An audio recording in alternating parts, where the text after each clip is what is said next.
I mean, it's to the point, folks, where, well, it's the thought police.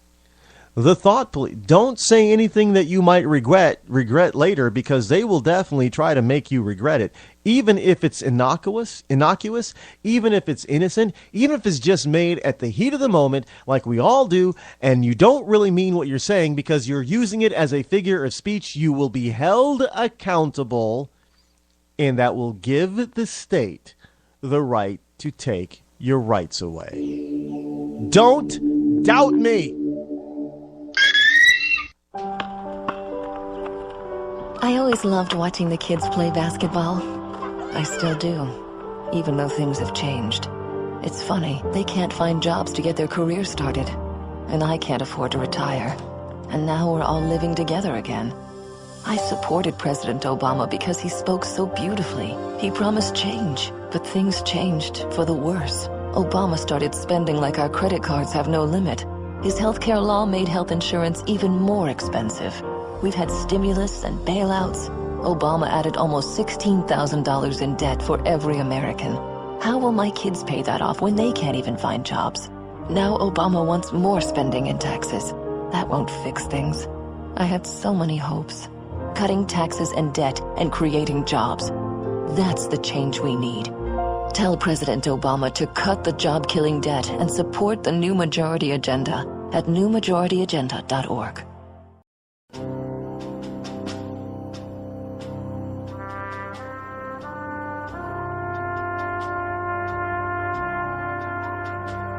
From Iraq and Afghanistan, our brave warriors are coming home, wounded. Some with wounds you can see, some with wounds you can't see. Wounded Warrior Project was created to support our men and women coming off the battlefield.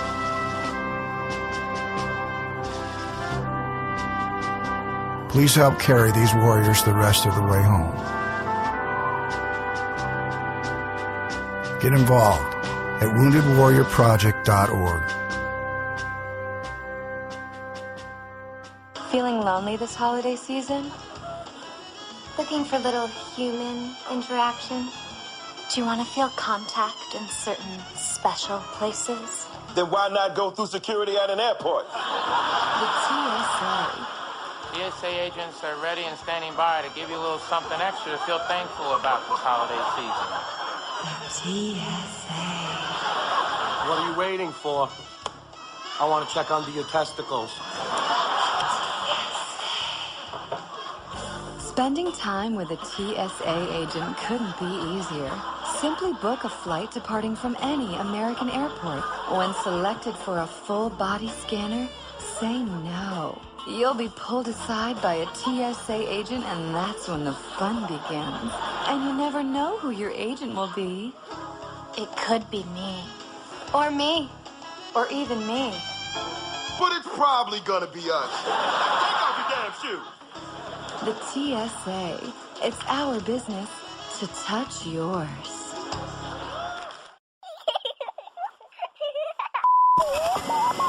Welcome to the Bureau of Womanhood Conformity. Independent thoughts are considered subversive because all must agree with our leader. When it comes to women, preventative care should include coverage of contraceptive services such as birth control. You see, if you don't believe government should pay for your birth control, you're not a real woman. Womanhood denied. If you refuse to accept that pregnancy is a punishment, you're denied as well. I don't want them punished with a baby. If you don't believe that abortions should be allowed for any reason, if you don't believe in aborting a child for being the wrong gender, and if you don't believe that stay-at-home mothers aren't real workers, you are not a real conformed woman. His wife has actually never worked a day in her life. His wife has actually never worked a day in her life. Finally, for your safety, if you oppose mandatory government health care, you will die. They will be voting to say that women can die on the floor. These standards and regulations were formed after our glorious victory in the war on women. Thank you for your cooperation, and your conformity. Today is a special day. Today we gather as a nation and as an international community to recognize the selfless decision of one of the most influential women of our time. She's been recognized by religious figures and politicians around the world. To us, she's just Rachel. But to the rest of the world, she is the woman who, after having one too many drinks, chose not to drive home buzzed. Here today to honor Rachel is the family whose lives she spared. Save a life. Don't drive buzzed. Buzz driving is drunk driving. I was in chronic pain, and my family struggling to make ends meet, food and gas prices going up, even keeping my job was iffy. Then I learned about a new miracle drug made in Washington, D.C., Spenditol. Spenditol is Washington's answer to all the painful problems Americans face. How to borrow $800 billion for a stimulus that didn't create jobs or fix the economy? Spenditol. Spenditol is not for everyone. Side effects may include a mountain of government debt piled on our kids, a sudden loss of freedoms, higher prices for everything, leaving our kids a lesser America than we had. Ask your doctor or congressman if your conscience is strong enough for Spenditol. And it's so popular in Washington, we have to import trillions more of it from China. Spenditol makes you feel better now and pushes off the really bad stuff till later, for them to deal with. Call the White House and Congress. Tell them, stop spending it all.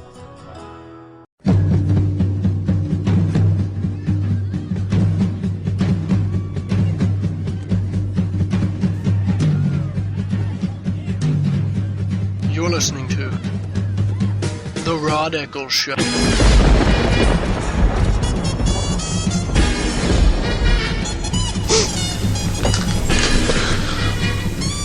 The White House is eyeing not one, not two, not three, but 19 executive actions on guns. Now, folks, this is not unconstitutional. This is an anti-constitutional move. There is a difference. There are those people who do things that are unconstitutional, one time, but they think that they're doing the right thing and they're doing it in the right way. But, like the Patriot Act. Unconstitutional, actually. But the reason behind it, so we're told, was admirable. This, we know from the start by listening to these two people, Biden and Obama, that they don't give a rat's flip if they're doing something constitutional or not. They knew from day one,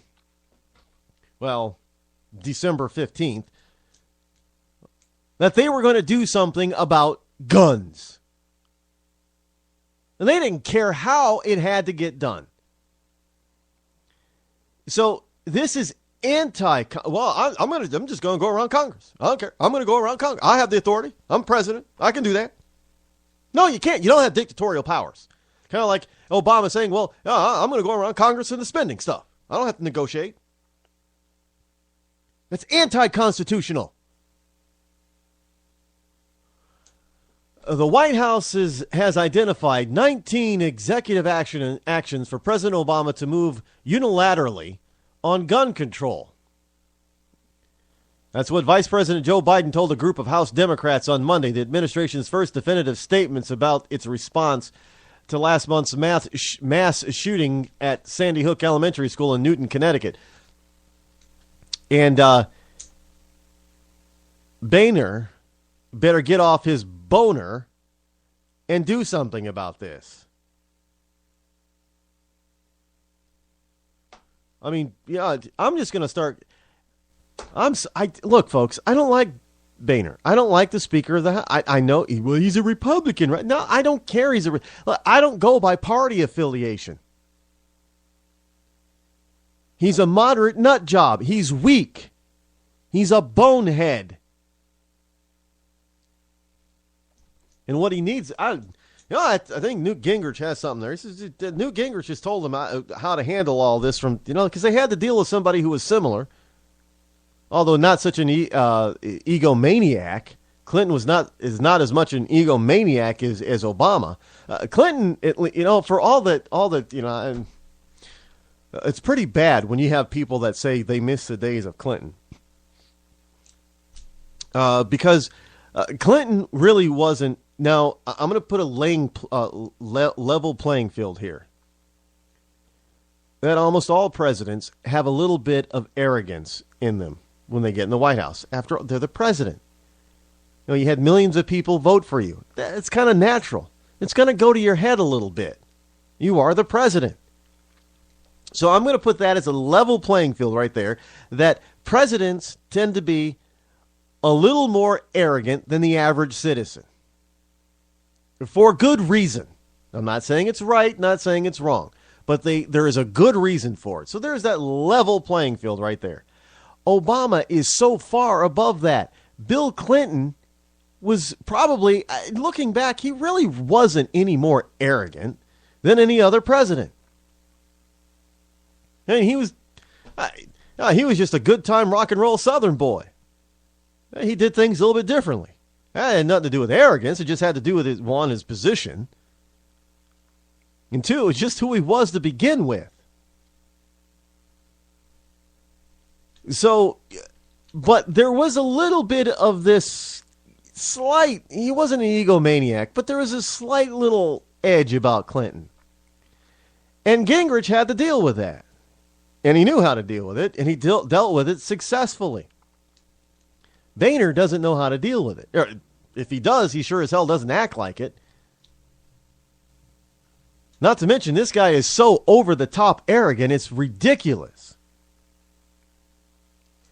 Look, there is something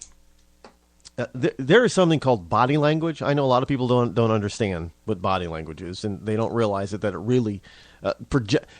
really projects the human personality in the person. We can do all kinds of things. We can say things. We can even, try to do certain things to control our actions when we're lying or when we're, acting in a certain way. However, in a natural state, no matter what, and I mean natural, I mean not on drugs.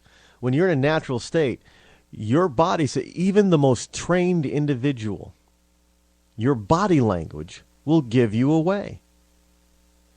The only difference is that you gotta, in order to give you away, you gotta, somebody else has to view you that knows how to read your body language. Because it has a language all its own. And one of the things about an arrogant, egotistical man or woman is how they hold their head. Now, for people who tend to hold their heads or their chins down, that tends to mean a more introverted type of person, a more shy person, more quiet person, more grounded person. It can also be somebody who's trying to hide something. But in general, that's what it doesn't mean somebody who's egotistical. They're more earthy. They're more they're usually easier to get along with. We call those people long and tend to call them long in the face, because when people look down and they hold their chin down while they're trying to look forward, they call, why are you so long in the face? Get sadness. It looks sad. It looks shy. Because we recognize that to be so. When a person juts his chin forward and upward, that doesn't suggest, that does mean that the person thinks that he is above the people that are around him, that he's smarter. He's better than them in some fashion. He's superior to them. Obama walks you look at picture after picture after picture of this guy. His chin is jutted forward and in the air. That's where you get the term looking down your nose at somebody. You look down your nose at somebody, not because you're taller than them, but because your head is in a tilted back